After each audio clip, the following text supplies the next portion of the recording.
Situata nga hedhja pa kritere mbetjeve inerte në vendin e quajtur Fusha Radikës në fshatin Gjurisë të Buqicës është kthyer në një problem shqetësues për banorët e zonës.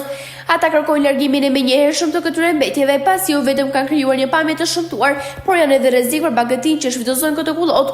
Po ashtu, tjetër problem që po zgjerohet çdo ditë më shumë është edhe blokimi i rrugës së Varrezave. Drejtan Skënderi kërkon nga pushteti vendor largimin e menjëhershëm të këtyre mbetjeve dhe ndëshkimin e personave që i kanë hedhur. Mes mbetjeve inerte të dala nga rikonstruksioni apo prishje ndërtesave të vjetra, ka edhe mbetje plastike që bëjnë të ndodhet akoma më shumë mjedisin në këtë zonë. O rrethu Varrezat tu. Këtë betonina është, këtë. Me betonina e fuk këtu me zator. Po ja, pra, këtë Varrezat, ka betonina është aty ke Varrezat. Shumë keq. E kemi thanë i zmetorit komunës. Di pastrëm, as një gjë s'kan. Nuk kam pastruar as betonina, as një gjë. Për ne o problem. Ma keq nuk ka.